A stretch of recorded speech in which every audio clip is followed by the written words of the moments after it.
বলিউডে তিনি মূলত খলনায়ক, তাতে অবশ্য তার খ্যাতি কমেনি এক চুলো। অবশ্য তিনি নায়ক, তিনি বাস্তবের হিরো। গ্ল্যামার জগতে থেকেও তিনি এখনো বাস্তবের হিরো। চেনেন তাকে, তিনি সোনু সুদ। সোনু সুদ একজন ভারতীয় অভিনেতা, মডেল এবং প্রযোজক, যিনি হিন্দি, তেলেগু, তামিল চলচ্চিত্রে অভিনয় করেন। তিনি অল্প কিছু কন্নড় ও পাঞ্জাবি ছবিতেও অভিনয় করেছেন। এছাড়াও তিনি সমাজসেবা কাজের সঙ্গে যুক্ত আছেন। কোভিড-19 এর সময়কাল থেকেই অনেক সমাজসেবামূলক কর্মকাণ্ডের সঙ্গে জড়িত ছিলেন। তিনি একমাত্র অভিনেতা যে কিনা নিজের সম্পত্তি বন্ধক রেখেও সমাজের অনগ্রসর শ্রেণীর মানুষদের উপকার করার কাজে নিরন্তর কাজ করে চলেছেন।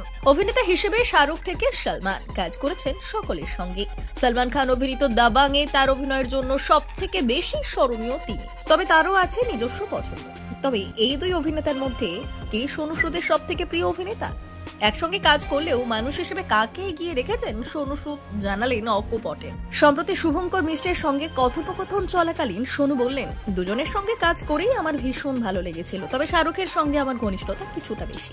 কারণ হ্যাপি নিউ ইয়ার সিনেমা চলাকালীন আমাদের গোটা টিম লন্ডন, আমেরিকা ঘুরে বেরিয়েছিল। আমাদের 6 জনের জন্য একটি চার্টার ফ্লাইট বুক করা হয়েছিল। ভীষণ মজা করেছিলাম ওই সময়। অনেকটা সময় আমরা একসঙ্গে কাটিয়েছিলাম এবং অনেক গেম খেলেছিলাম। বরাবরই মাটির সঙ্গে সংযোগ রেখে চলা অভিনেতা প্রাণ খুলে আড্ডা দিতে দিতে আরো বললেন, সলমান ভীষণ ভালো একজন মানুষ, কিন্তু সলমান একদমই খোলামেলা নন। তবে সলমান যদি কাউকে ভালোবাসেন মন থেকে, তাহলে সেই ব্যক্তির জন্য তিনি সবকিছু করতে পারেন। ভালোবাসা প্রকাশ করার দিক থেকে যদি বিচার করা হয়, তাহলে কিন্তু শাহরুখ এগিয়ে রয়েছেন অনেকটাই। তিনি জানেন কিভাবে মানুষকে ভালোবাসতে হয়। দুই তারকার মধ্যে একটাই সব থেকে বড় কমন ব্যাপার আছে, সেটা হলো দুজনেই এত বড় তারকা হওয়া সত্ত্বেও আশেপাশে থাকা প্রত্যেকটি মানুষকে আলাদাভাবে যত্ন নিতে জানেন, গুরুত্ব দিতে জানেন। খুব স্বাভাবিকভাবেই তাই দুজনের সঙ্গে কাজ করতে পারাই ভাগ্যের ব্যাপার। এই একই শোতে নিজের ডায়েট চার্ট সম্পর্কেও খোলামেলা আলোচনা করেন। অভিনেতা বললেন, আসলে আমি একজন নিরামিষাশী ব্যক্তি। কখনো মাছ মাংস খাইনি, আমি অ্যালকোহল পান করি না, কখনো চেষ্টাও করিনি কোনোদিনও। তবে এর পেছনে রয়েছে আমার বাবা মা। আমার বাবা মাও কোনোদিন আমিষ খাবার খাননি।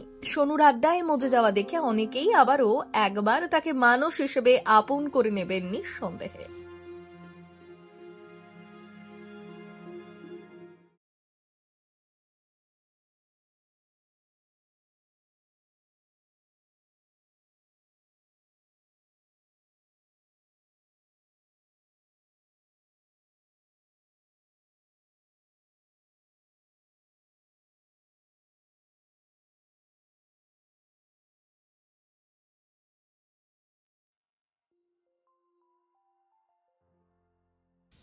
ব্যুরো রিপোর্ট, ভুবন রাম সংবাদ।